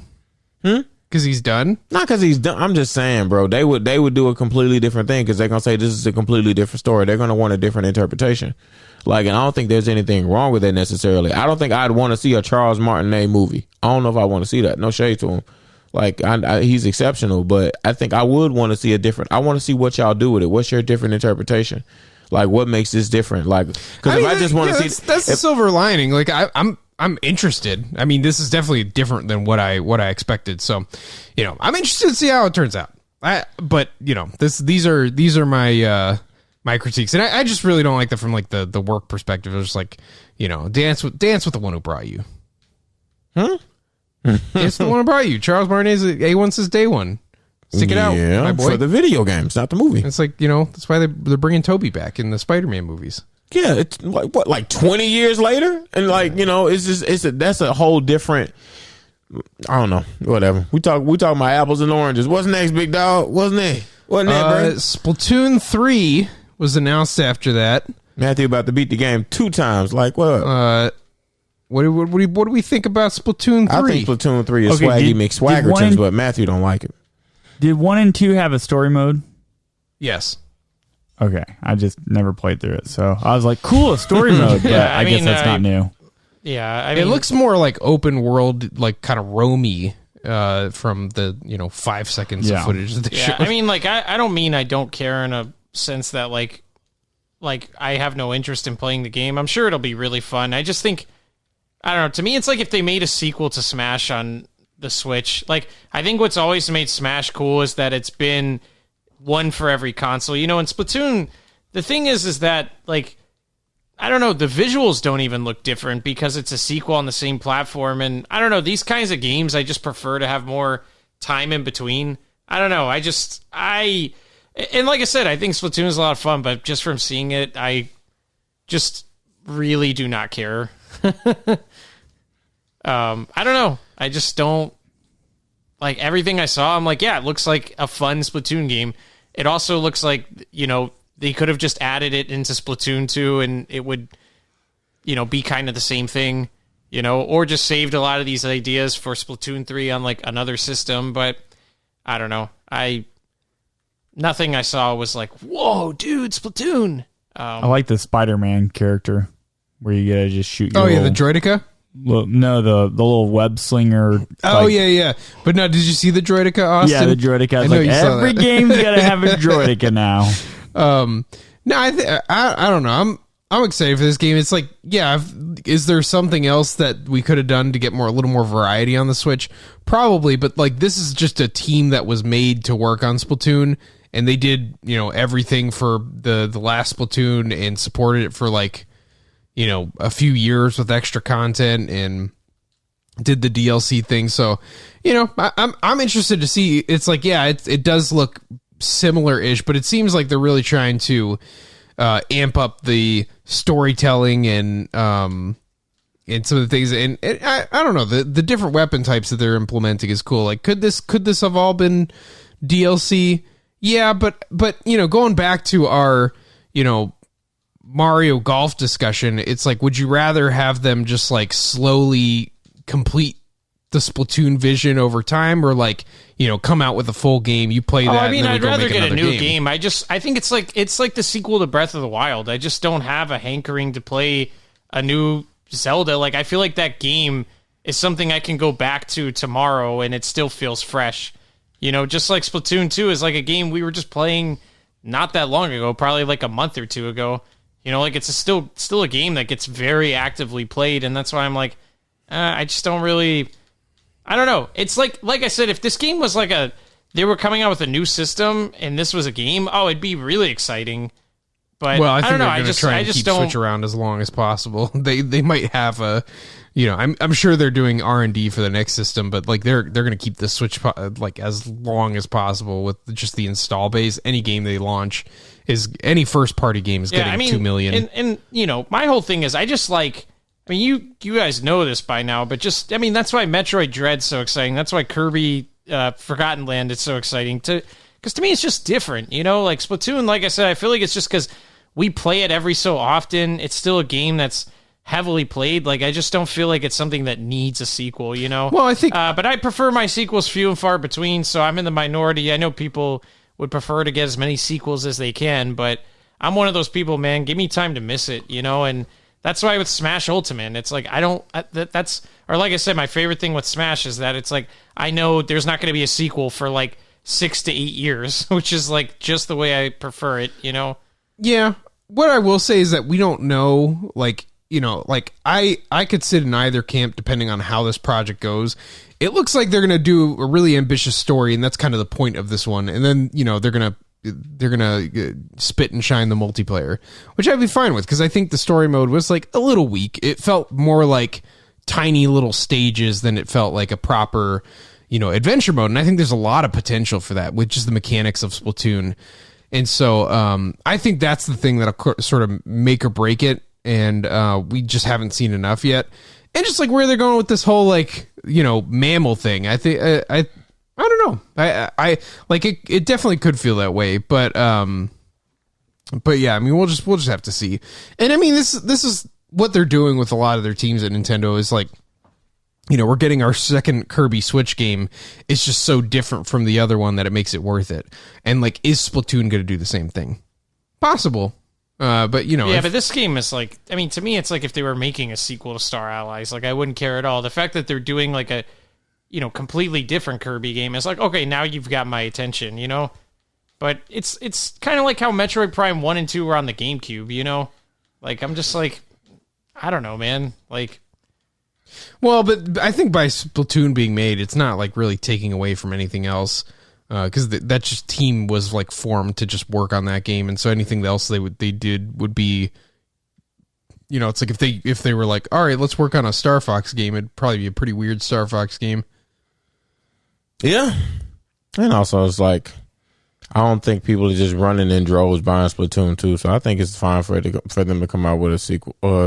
Well, yeah, I mean, it's one of their biggest franchises, so it's like... Well, it makes me feel like Mario Kart 9 might actually be a thing on the Switch now then. Yeah, honestly, like, no way, this could be the test case. You could see Nintendo saying, like, okay, so we're thinking maybe we release this Mario Kart that they've obviously been working on, because Mario Kart 8 was like 2014 or something like that. It's like they have another Mario Kart that's probably like ready to go.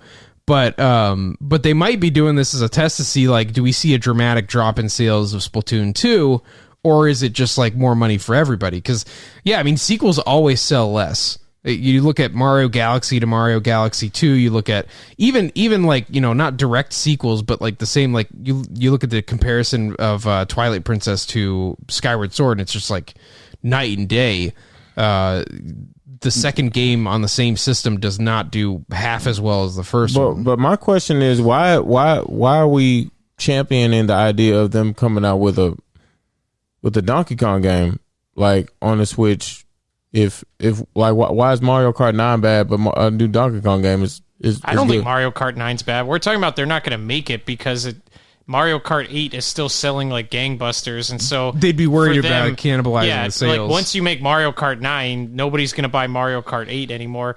I think Mario Kart 9 would be awesome. I've been playing Mario Kart 8 since the first day it came out. I just know they're not going to make it because of business reasons, because Mario Kart 8 is still like selling better than almost anything on the Switch, and so it's like, why would you release something that is going to make people not buy that game anymore when you could keep selling that game, and then you save Mario Kart 9 or hold on to it, and then you can make that a launch title for, your next system, which is something I think Nintendo struggled with. They ended up holding on to Breath of the Wild because the Wii U flopped, because that was supposed to be a Wii U game, and it's like, man, that helped the Switch. On to Twilight Princess. Right, and those things helped out those systems. I mean, and I don't think it's a coincidence that the Wii and the Switch were super successful. I mean, like, when you're able to get off to a good start, you get the system in a lot of people's hands.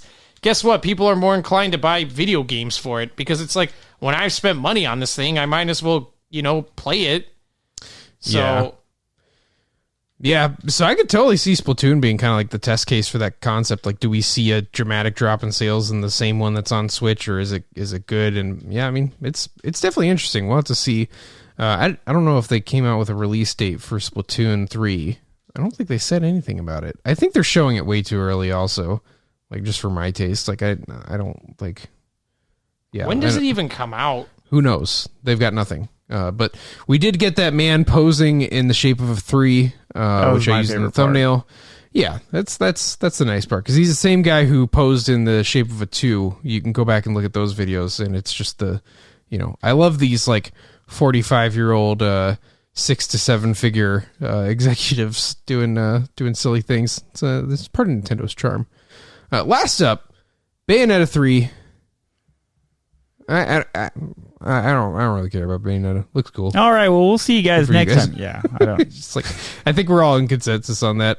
We're like, yeah, I don't get why. I'd play it if I could be that dog. Especially I thought it was going to be a Godzilla game at first. Especially like Nintendo, like being what what their fan base is and everything like that. I'm surprised that they made that their like last thing. Especially that Kirby game. Like, to me, that would have been the perfect note to end on. But ending on Bayonetta 3, a game that we knew was coming out, and like, I'm sorry, man. Like, I know Bayonetta's supposed to be really good, but nothing I saw in that trailer just is like, man, I really got to buy this game. Especially like, again, like these like a lot of these Japanese-centric video games that go for this hyper-realistic look. It's like when you're doing it on a Nintendo console, it's just like it's just not visually very impressive, And so I'm like, man, that game just doesn't even. It looks just like Bayonetta 2 looked like. I mean, like, I hate to say it, but that's just my opinion, Like, I'm sure people are mad at me for probably saying that, but I don't know. Yeah, I mean, I don't think that's like particularly controversial. Like, yeah, the Switch just isn't as strong, and you got to play to those strengths. That's why, you know, like you're gonna have to keep waiting on that Pixar-like Zelda game. Keep play Kenna if you want that. But yeah, like Bayonetta has never really sold all that well. So I mean, but cool for the small fan base that's there. You know, cool for Platinum Games, and cool for you because you just made it through our longest podcast so far. Next time we won't argue so much about Mario. We'll just have to see how the movie turns out. We'll get a trailer sometime soon, maybe. But yeah, that's this episode of Cottrello Talks. What did you think about the old Nintendo Direct? What do you think about the Mario voice actors? Do you think I could do all the voices? I think I could do a pretty good job. My Wario's pretty solid, if I do say so myself. But anyway, we'll see you in a bi-weekly sort of schedule. So not next week, but the week after for more Cottrello Talks.